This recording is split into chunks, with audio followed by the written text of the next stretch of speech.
Daniel. Capítulo 1. No terceiro ano do reinado de Jeoiaquim, rei de Judá, chegou a Jerusalém Nabucodonosor, rei de Babilônia, e passou a sitiá-la. Com o tempo, Jeová entregou-lhe na mão Jeoiaquim, rei de Judá, e parte dos utensílios da casa do verdadeiro Deus, de modo que os levou à terra de Sinear, à casa de seu Deus, e levou os utensílios à casa do tesouro de seu Deus.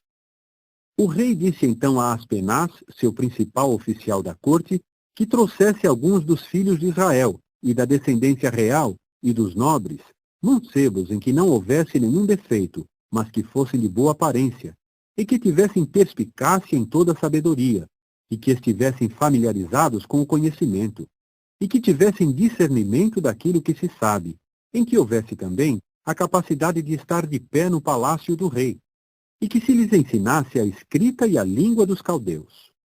Além disso, o rei estipulou-lhes uma ração diária das iguarias do rei e do vinho que bebia, sim, para que fossem nutridos por 3 anos, para que no fim destes pudessem estar de pé perante o rei. Ora, aconteceu que havia entre eles alguns dos filhos de Judá, Daniel, Ananias, Misael e Azarias. E o principal oficial da corte foi designar-lhes nomes, de modo que designou a Daniel o nome de Beltesazar, e a Ananias, Sadraque, e a Misael, Mesaque, e a Azarias, Abednego.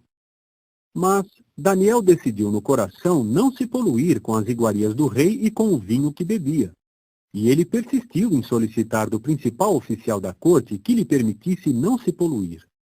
Por conseguinte, o verdadeiro Deus entregou Daniel à benevolência e à misericórdia perante o principal oficial da corte.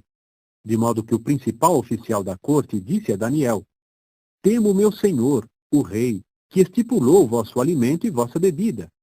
Então, por que devia ele ver as vossas faces abatidas em comparação com os mancebos que são da mesma idade que vós? E por que devíeis tornar a minha cabeça culpada perante o rei? Mas Daniel disse ao encarregado a quem o principal oficial da corte incumbira, Daniel, Ananias, Misael e Azarias: Por favor, põe os teus servos à prova por 10 dias, e dêem-se-nos alguns legumes para comer e água para beber, e compareçam perante ti nossos semblantes e o semblante dos mancebos que comem as iguarias do rei, e faze com os teus servos segundo o que vires. Por fim, os escutou com respeito a este assunto e os pôs à prova por 10 dias. E ao fim dos 10 dias, seus semblantes tinham um aspecto melhor e mais cheio de carne do que todos os mancebos que comiam as iguarias do rei. Portanto, o encarregado continuou a retirar deles as suas iguarias e seu vinho que se bebia, e a dar-lhes legumes. E no que se referia a estes mancebos, os 4 deles, a estes o verdadeiro Deus deu conhecimento e perspicácia em toda a escrita e sabedoria. E o próprio Daniel tinha entendimento de toda sorte de visões e sonhos. E ao fim dos dias que o rei dissera que os trouxessem para dentro, o principal oficial da corte também os fez chegar perante Nabucodonosor.